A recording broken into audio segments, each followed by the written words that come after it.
Buenas noches, hermanos, que el Señor les bendiga, como siempre. En esta oportunidad vamos a continuar estudiando la palabra de nuestro Dios y en particular el siguiente capítulo del libro de los Proverbios es el capítulo 29.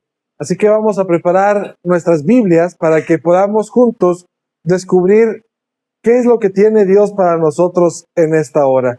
Y también, pues, irnos preparando para el cierre, porque básicamente nos queda el capítulo 29 hoy, la siguiente semana el 30 y finalmente el 31, y cerraríamos nosotros con el libro de los Proverbios. Así que yo espero que a lo largo de estas últimas 29 semanas ya hayamos nosotros adquirido algo de sabiduría.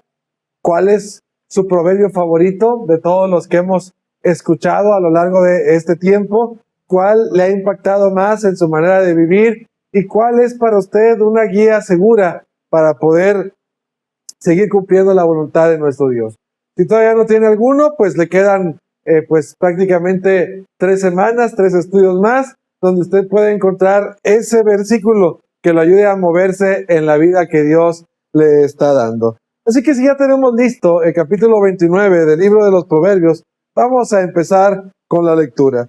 Dice la Escritura: el hombre que reprendido endurece la cerviz, de repente será quebrantado y no habrá para él medicina.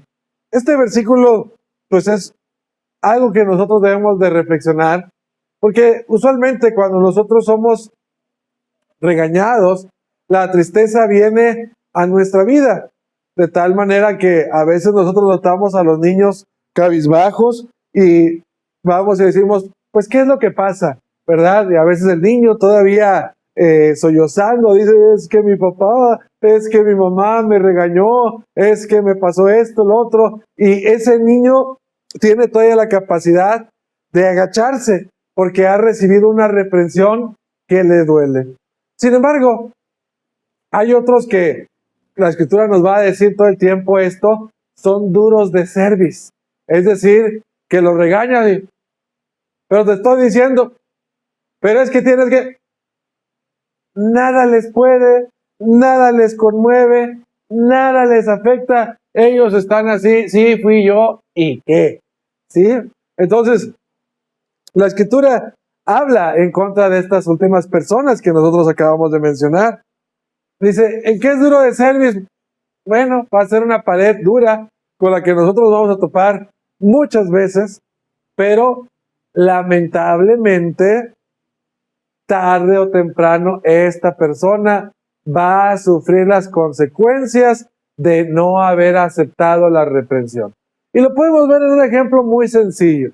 Al niño que le dices tú, bájate de ese árbol porque te vas a caer, bájate de ese árbol porque te vas a caer, bájate de este árbol porque te vas a caer, y de repente él no hizo caso y ya nada más llega cojeando todo rengo. Ay, es que me caí. Sí, pues te lo dije bastantes veces, ¿verdad? Que tenías que hacer caso. Lamentablemente, ojalá que todo quedara en este ejemplo que nosotros estamos explicando, pero así es en nuestra vida diaria, ¿verdad? A nosotros, por ejemplo, nos mandan a hacernos chequeos. Ve al doctor, chécate, tómate el medicamento. Y la gente, no, de algo me voy a morir. Y luego nos dicen, ¿te acuerdas de fulanito? Sí, el que no hacía caso de tomarse el medicamento. Exactamente, ¿qué pasó? Se murió. ¿Sí? ¿Por qué? Porque esa persona no hizo caso de la reprensión. La persona que recibe la reprensión y no se agacha y dice, sí es cierto, lo que me están diciendo, es una persona que tarde o temprano va a ser quebrantada, tarde o temprano va a sufrir las consecuencias de no haber atendido a cualquier tipo de reprensión, sea el niño, sea el adulto que no cuida su salud, o sea el pecador empedernido, ese que le dices, ese caminito que estás tomando no está bien. La gente dice, todo el mundo lo hace, nada me va a pasar. Y adivinen qué, termina pasando. Entonces, este es un buen versículo que teníamos que hacer hincapié. Dice el versículo 2, cuando los justos dominan, el pueblo se alegra, mas cuando domina el impío, el pueblo gime. De esto ya habíamos hablado la semana pasada, sobre cómo un buen rey va a tener un pueblo contento y un mal rey o un mal gobernante va a tener un pueblo adolorido, quejándose, sufriendo, batallando. Dice el versículo 3, el hombre que ama la sabiduría alegra a su padre, mas el que frecuenta rameras perderá los bienes. Fíjense cómo esto me recuerda a la parábola del hijo pródigo. El hijo pródigo no nació siendo mendigo. El hijo pródigo nació en un lugar muy opulente, pero sus malas decisiones fueron las que le hicieron terminar deseando comer la comida de los marranos o la comida de los cerdos. De ser el hijo de un prominente terrateniente de aquel entonces, a desear el alimento que se comían los marranos. ¿Cómo pasó esto? Bueno, algo que nosotros tenemos que entender es que en realidad la mayoría de las personas que terminan en situación de calle no son personas que no tienen familia, no son personas que no tienen una casa, sino que son personas que sus malas decisiones les hicieron llegar hasta ese punto. Claro, puede haber algunas excepciones, ¿verdad? Pero mucha de esa gente tiene familia, tiene una casa y esa familia todavía hace mucho tiempo que le está buscando y que no le encuentran porque aparte de toda esa gente se siente tan avergonzada que no recuerda el camino a casa, sino que le apena regresar a casa después de que se ha convertido en lo que se ha convertido. Así que dice la Escritura que el que ama la sabiduría alegra a su padre. Las cosas que hoy se nos dicen, no se nos dicen por molestarnos, no se nos dicen porque nosotros ganemos algo por decírselas. Imagínense ustedes si la gente que se dedica a guiar a otra gente recibiera un bono por cada vez que pregona un mensaje positivo o algo que puede servir a la gente, seríamos los millonarios del mundo. Sin embargo, no es que ganemos algo propiamente por decir lo que es lo correcto. Simplemente lo hacemos porque todavía eso es bueno y es la verdad. Y el que anda a través de ese camino va a hallar el bien a su vida. Y el que no anda a través de ese camino, tarde que temprano, va a sufrir las consecuencias de ello. Así que el hijo que obedece es una alegría, es una paz para ese papá. El papá vive confiado, sabe que su hijo ande donde ande, está bien, porque su hijo es un hijo obediente, es un hijo bueno, respetuoso, pero el que no, el padre vive, aparte de que el hijo vive perdido, el papá vive angustiado porque no puede tener paz a causa de ese hijo que es rebelde. Dice la Escritura, en el versículo 4, el rey con el juicio afirma la tierra, mas el que exige presentes la destruye. El hombre que lisonjea a su prójimo retiende delante de sus pasos. En la transgresión del hombre malo hay lazo, mas el justo cantará y se alegrará. Miren, la Escritura nos habla acerca de cosas que hoy son bastante conocidas en nuestra vida. ¿Cuántas de las veces nosotros no hemos visto que a través del soborno se obtienen las cosas? Hay mucha gente que no solamente evita las leyes, sino que se aprovecha de soltar dinero para que puedan beneficiarse de cierta manera. Y un ejemplo clásico, pues está en los depósitos donde venden cerveza. Se tiene que cerrar la venta de cerveza a determinada hora. Y usted ve que hay depósitos que venden 24/7. No es que tengan un permiso especial, ¿verdad? Es que dan mucho dinero para que no le cierren o no le clausuren el changarro. Así que esta gente no solamente evita la consecuencia de sus actos, sino que toma ventaja de este tipo de cosas. Luego está la otra gente que es lisonjera. Estaba estudiando el término de lo que es una lisonja, y es alisar la bota de alguien con la lengua. Fíjense lo que es eso.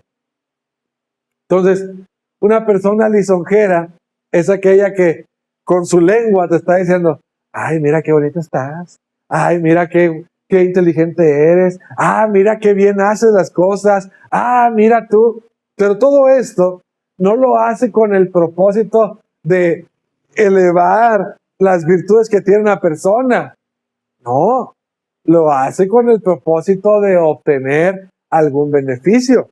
Así que nosotros deberíamos de tener bastante cuidado, especialmente a nosotros los hombres, ¿verdad? Cuando llegan las muchachas y le dicen a uno: oye, qué guapo estás, y uno se ve en el espejo y dice: claramente eso no es verdad. Pues no es que te quieran por chulo, mijo, ¿sí? Algo quieren de ti y no es tu hermosa apariencia. Así que tú ahí deberías decir: algo quieren de mí, y no es mi compañía, ni mi trato amable, ¿verdad?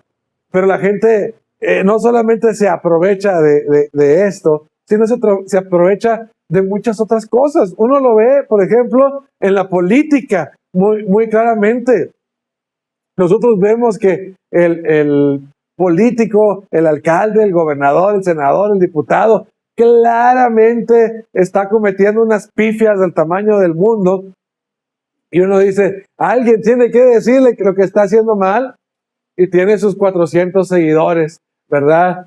Que siempre están ahí: usted es el mejor, usted tan guapo como siempre, usted tan trabajador como siempre. Y aquel que siente el poder y siente la fuerza de la gente, hasta se levanta el pecho, ¿verdad? Y no es cierto, ¿sí? Pero esa gente no los adula por que de veras estén haciendo un buen trabajo. Los adula porque quieren recibir un beneficio. ¿Qué dice la palabra de nuestro Dios? Todo esto destruye, retiende, dice la Escritura, delante de sus pasos. Y hay lazo. Todo esto a costa de qué, ¿verdad? ¿Cuántos videos no salen después? Tú recibiste dinero de mi parte. Tú me apoyabas porque yo te decía estas cosas. Yo te hice, yo te destruyo. Dice la Escritura: tarde que temprano este lazo termina destruyendo a las personas. Y ejemplos en nuestro estado tenemos muchos. Dice: pero el justo, el que no anda detrás de todas estas cosas, el que hace las cosas porque tiene que hacerlas, dice la Escritura, cantará y se alegrará. Entonces esa es la paz de tener una conciencia tranquila. Esa es la paz de hacer las cosas bien. No tenemos por qué preocuparnos, porque estamos haciendo las cosas correctamente. Dice la Escritura del versículo 7, conoce el justo la causa de los pobres, mas el impío no entiende sabiduría. Los hombres escarnecedores ponen la ciudad en llamas, mas los sabios apartan la ira. Si el hombre sabio contendiere con el necio, que se enoje o que se ría, no tendrá reposo. Fíjense este pasaje. Yo lamentablemente no leí el libro de los Proverbios. Tuve que aprender esta lección a la mala, y se las he dicho otras veces y se las vuelvo a repetir porque para mí ha sido una lección valiosísima. No discuto de un tiempo acá con alguien con el que no voy a obtener nada de esa discusión. Hay gente que es bien terca, así decimos, es bien terco, y hasta inventamos un dicho que ahora, antes era gánale al PRI, ahora es gánale a Morena, ¿verdad? Lo que usted prefiera. Pero esa gente es terca. Y tú puedes tener la razón, absolutamente. Y todo mundo con la mano así puede ver que tiene razón. Y por más que le discutas y lo trates de convencer y le trates de hacer ver que esa es la verdad, va a decir: no es cierto. Entonces, a lo largo de los años me ha tocado a veces discutir con personas que claramente no van a ceder ni un paso, ni van a aceptar que están equivocados, ni van a poder ver sus errores simple y llanamente porque no quieren verlos. Y ante eso, lo que he hecho es no discutir. Tenga o no tenga la razón. No voy a gastar ni mi energía, ni mi tiempo, ni nada tratando de convencer a alguien que no quiere ni puede ser convencido. Por eso dice este pasaje: si el hombre sabio contendiere con el necio, que se enoje o que se ría, no tendrá reposo. Ya nada más regresa uno a la casa con el estómago todo hecho nudos. No entiende, es que yo le dije, es que no pueden ver. ¿Qué me desgasté yo? Tratando de convencer yo a alguien que no puede ser convencido. Mira, ¿sabes qué? De una vez, sí, tú ganas. ¿Sí? No te voy a convencer, no voy a pelear. ¿Para qué me desgasto? Haz lo que tengas que hacer. ¿Sí? Cuando uno aprende eso, llega una paz que no se paga con nada, mis hermanos. ¿Sí? Pero uno es terquito también, ¿verdad? No, es que tiene que saber. Ándale, mi hijo, vaya usted y dígale. Usted pelee, yo aquí lo espero. Usted convénzalo. Ojalá que lo haga, pero yo aquí lo espero. ¿Sí? Dice la Escritura: los hombres sanguinarios aborrecen al perfecto, mas los rectos buscan su contentamiento. Esto es algo también muy interesante que nosotros tenemos que aprender. Hermanos, la palabra misma nos dice a nosotros que la gente que no es parte del pueblo de Dios, dice, a ellos les parece cosa extraña que ustedes no corran en el mismo desenfreno que ellos. Dice, y por eso los ultrajan y los persiguen. Es algo que ya decía desde el Antiguo Testamento Salomón a través de los Proverbios, y que nos reafirma la Escritura bajo este nuevo pacto. Y nosotros muchas veces tratamos de agradar a este tipo de personas. Y decimos, bueno, pero ¿por qué no puedo agradarle? Es que esto es así. Usted trate de juntar dos imanes que son polos opuestos y se va a pasar ahí toda la tarde tratando de juntarlos, y hay una u otra, o que voltee el polo de un imán para que se peguen, o que voltee el polo del otro para que se peguen. Pero si usted trata de juntarlos, nunca va a poder.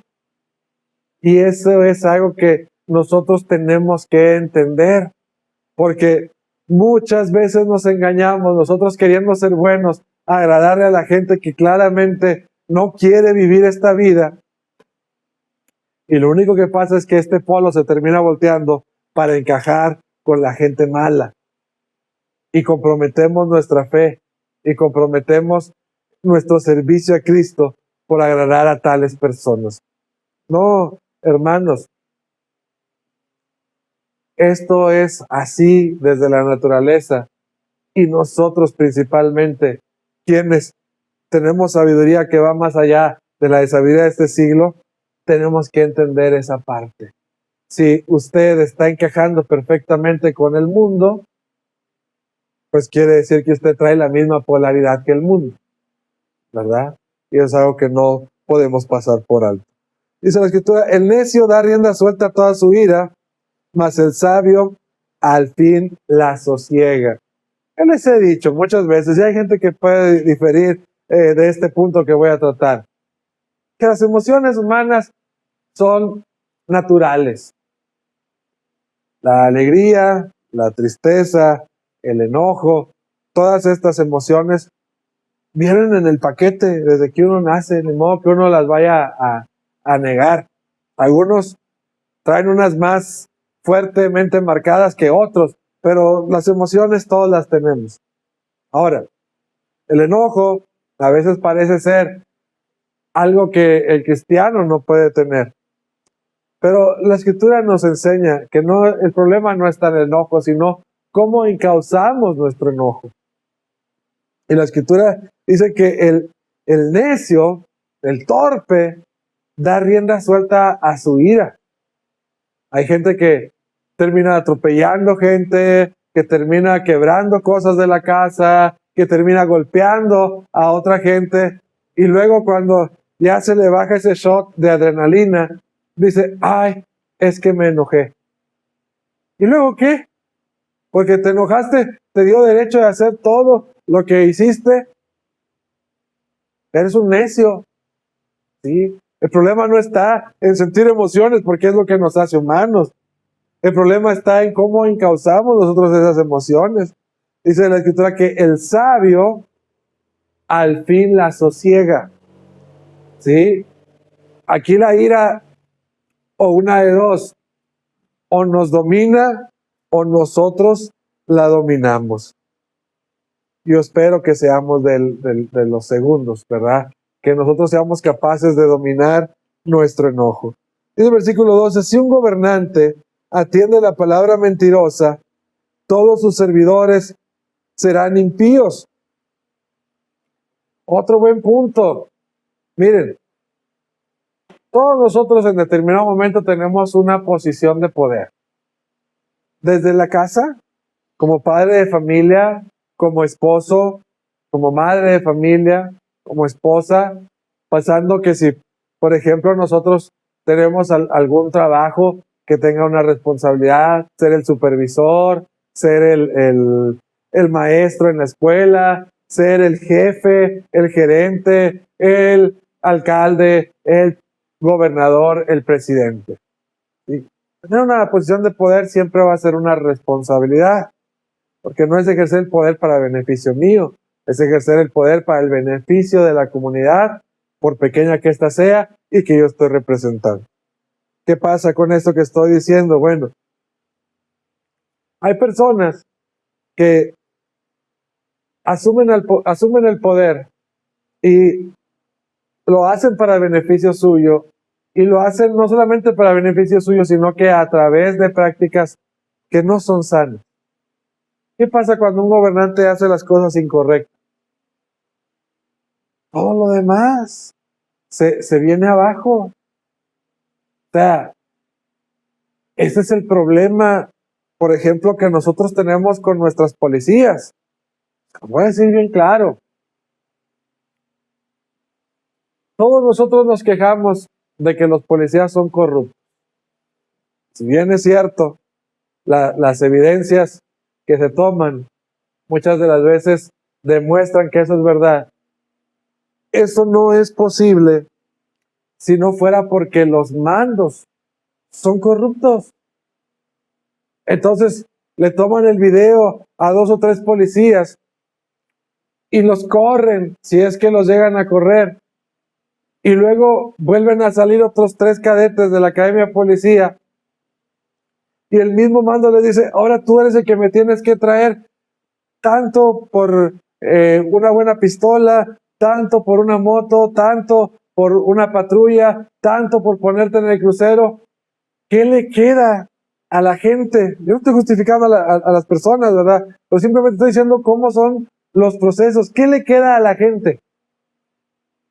Más que decir, ok, esto es lo que hay, tengo que responderle a mi mando, pues así tiene que ser. Y pasa lo mismo, no nos vayamos tan lejos en el tema de los maestros.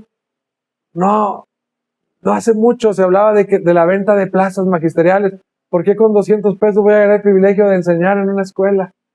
¿Por qué se habla de la venta de plazas en el Seguro Social o en otros lugares de gobierno?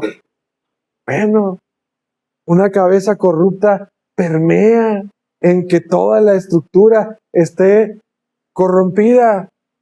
Una cabeza que de veras haga las cosas bien, es lo que se ha dicho muchas veces. La escalera se barre de arriba hacia abajo. Si yo barro abajo, luego limpio lo de arriba, sigo aventando mugrero. Y no hay más. Entonces, hermanos, esto no lo digo porque, el hermano Rafa descubrió el hilo negro. No. Esto lo digo, hermanos, porque a veces nosotros tenemos el privilegio de ocupar posiciones de poder. Y si bien es cierto, es bien difícil mantenerse uno íntegro y limpio, estando en un lugar donde el soquetal casi llega hasta acá. Todavía nosotros como cristianos estamos llamados a hacer lo que es correcto. Dios no nos va a justificar porque dice, sí, mijo, usted estaba en un mundo cruel y difícil. No, Dios espera que nosotros como sus hijos seamos gente íntegra, gente buena. Dice el versículo 13, el pobre y el usurero se encuentran, Jehová alumbra los ojos de ambos. Del rey que juzga con verdad a los pobres, el trono será firme para siempre.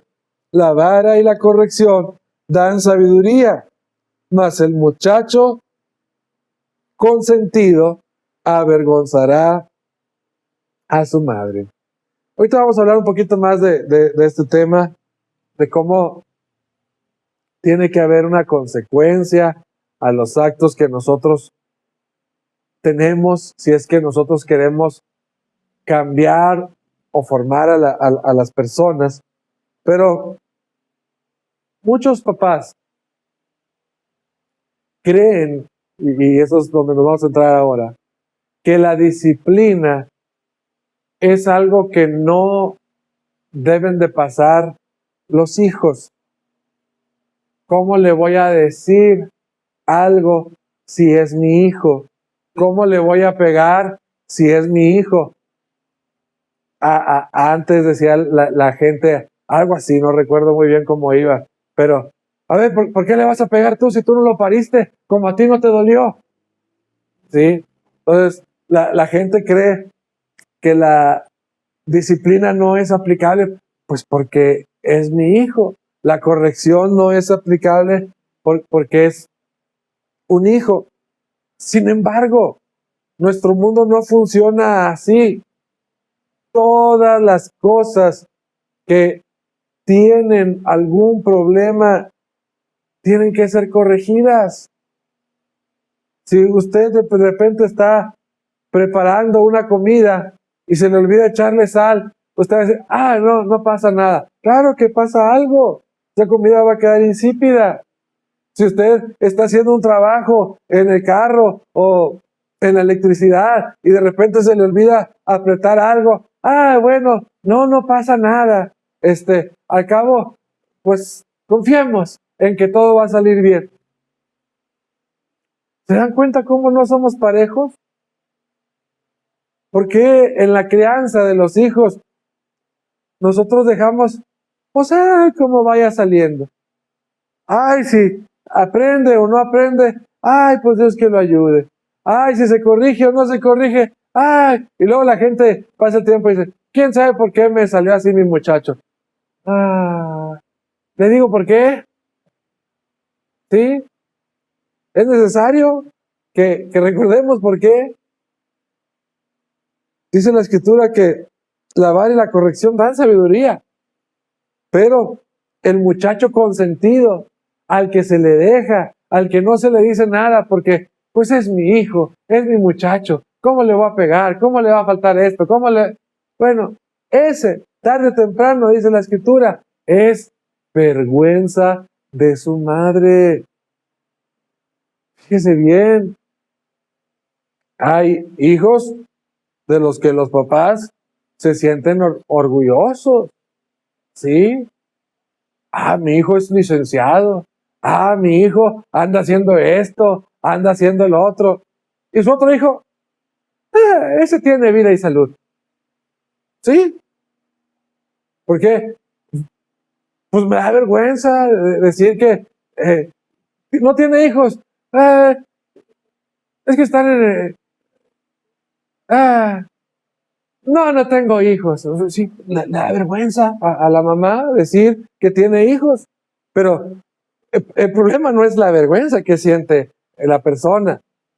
El problema es que si nosotros no tenemos cuidado de guiar, de educar, de ser ejemplo para los hijos, el día de mañana nosotros vamos a tener que decir, no, no tengo hijos, aunque usted sabe que sí los tiene. ¿Sí? Entonces, la vara y la corrección dan sabiduría. Y usted sabe cuál de los dos lo usa. Dice el versículo 16, cuando los impíos son muchos, mucha es la transgresión, mas los justos verán la ruina de ellos. Corrige a tu hijo y te dará descanso y dará alegría a tu alma. Sin profecía, el pueblo se desenfrena, mas el que guarda la ley es bienaventurado. Miren aquí cómo viene esta parte que nosotros debemos de reflexionar. Dice, sin profecía, el pueblo se desenfrena. Hermanos, el trabajo que nosotros estamos haciendo ahora es brutalmente difícil.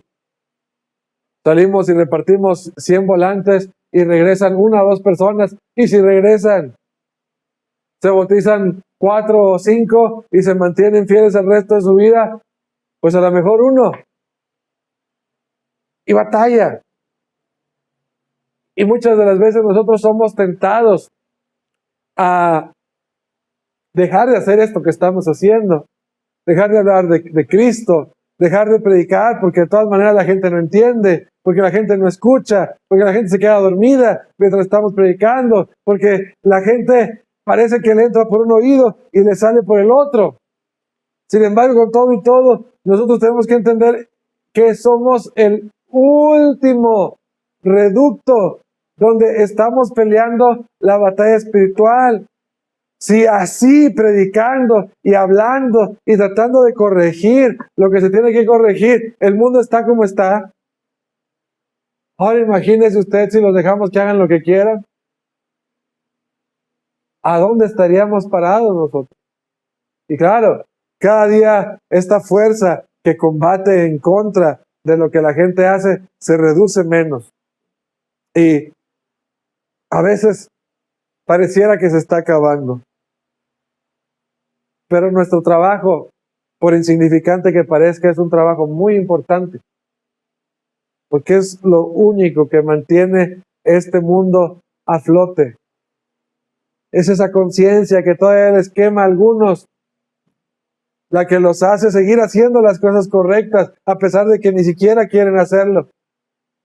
Pero si dejamos de picarles esa conciencia, si dejamos de decirles que lo que están haciendo no está bien, entonces ahora sí van a andar libres, sin tener temor de nada, sin tener temor de Dios. Y claro que eso no lo vamos a permitir. Y tenemos que seguir hablando la palabra de Dios, aunque parezca ser un esfuerzo infructuoso, todavía sigue siendo nuestro trabajo. Dice la Escritura, el siervo no se corrige con palabras, porque entiende, mas no hace caso. Fíjense, mis hermanos, cómo es bien triste que el ser humano sea así, pero es así. O sea, la gente no entiende hasta que no pasan las cosas. ¿Se acuerdan lo que les digo yo del árbol? Que le dices al niño, hey, no te subas al árbol, hey, no te subas al árbol. Y luego se cae del árbol y le ay, me caí. Y luego le dices, hey, súbete al árbol. No, porque me caigo. Ah, bueno. Tuvo que caerse del árbol para que entonces pudiera entender que no se subiera al árbol. Es bien triste que nosotros no podamos entender las cosas hasta que no vengan las consecuencias. La gente va bien duro en el carro hasta que no choca, hasta que no le recogen el carro.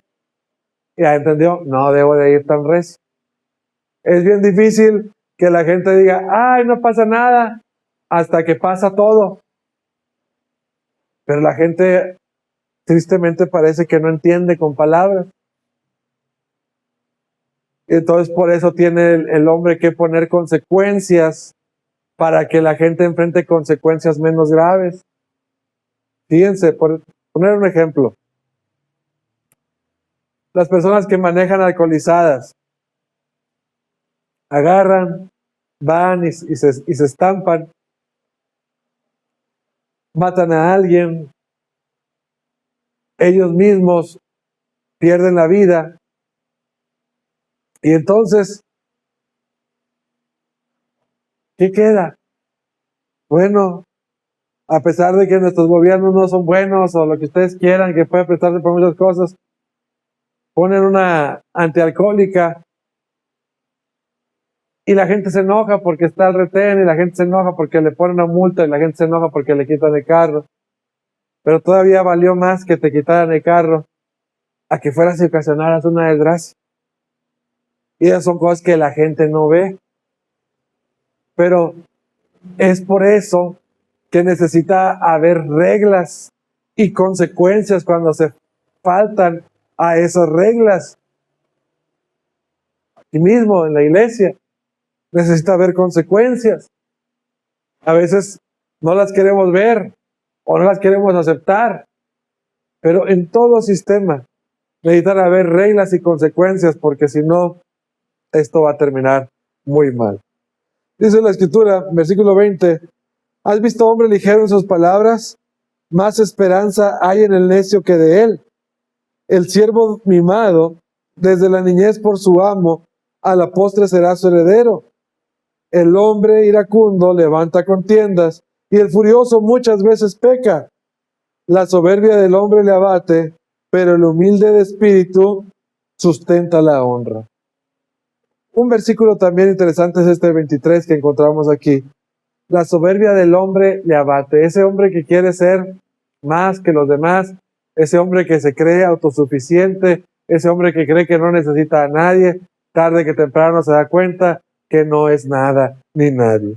Dice, pero, por otro lado, el humilde, que esto es algo que nosotros debemos de cultivar y trabajar, dice la Escritura, sustenta la honra. El cómplice del ladrón aborrece su propia alma, pues oye la imprecación y no dice nada.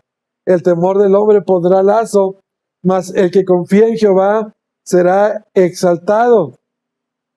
Fíjense aquí, es un tema bien difícil, que aún uno batalla con eso, que el problema no es la gente mala. Aquí la Escritura nos dice que el cómplice del ladrón aborrece su propia alma. Uno está de acuerdo en que robar está malo, pero cuando a uno le toca ver al que robó, ese robó, eso no es fácil. Acusar al otro, mira, ahí está un ratero, mira, aquel lleva esto, mira, yo lo vi. Temas que no son fáciles, ¿verdad? Imagínense que yo veo, esperemos que no, a alguien que le quita la vida a alguien, y tú eres el único que lo viste, y luego te llaman a decir, ¿tú lo viste? No, yo no quiero problemas. Cosas complicadas, ¿verdad? Pero este mundo no es tan malo por la gente mala. Este mundo es malo por la complicidad de todos y cada uno de nosotros con la gente mala. ¿Sí? Yo a veces he visto esto de los grupos delincuenciales. Hay ciudades como aquí, García, 500,000 gentes ya tiene el municipio. Un montón de gente. Y entonces, a veces el municipio lo tienen ahorcado así, estos grupos de los que hablaba. Y dice, pues ¿cuántos son? Y luego checas tú la cantidad de gente que se dedica a eso. 500 gentes.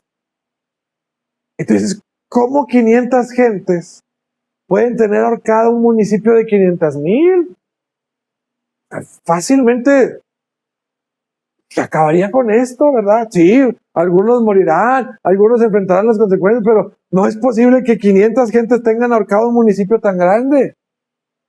¿En serio? ¿Y qué es lo que lo tiene ahorcado? No la gente mala, porque esa en los números se aplasta rápidamente. La gente que guarda silencio, la gente que tolera, la gente que no se quiere meter en problemas, la gente que no dice lo que ve, que no denuncia lo que pasa. Es que, hermano, corre riesgo. Sí, corre unos riesgos, riesgos que muchos de nosotros no queremos tomar. Pero piensen lo que estoy diciendo. Esto es así. No es la gran cantidad de malos lo que nos atormenta, sino el silencio que la gran mayoría ofrece para que esto pueda suceder así. Y ahí se los dejo yo de tarea, para que lo piensen, si es que quieren meditar en eso. Pero es así. Dice la Escritura, en el versículo 26, muchos buscan el favor del príncipe, mas de Jehová viene el juicio de cada uno. Abominaciones a los justos el hombre inicuo, y abominaciones al impío el de caminos rectos. Otra vez, vemos nosotros esta situación que hace mutuamente excluyente una cosa a la otra. Dice que a los justos les es abominación el necio. No estamos de acuerdo con las cosas que ellos hacen. Y por otro lado, al impío les es abominación el camino recto. Entonces, o estamos de un lado o estamos del otro. La Biblia nos dice que ninguno puede servir a dos señores. Así nosotros, ¿qué es lo que amamos? Si nosotros de veras amamos servir a nuestro Dios, vamos a buscar más estar con Dios. Pero si por otro lado, nosotros lo que amamos es servir al mundo, vamos a buscar más formas de servir al mundo. Pero no podemos estar en los dos lados. O estamos con uno o estamos con otro. Y eso es lo que tiene la palabra de Dios que decirnos para el día de hoy. Que Dios los bendiga. Vamos como siempre a ponernos de pie.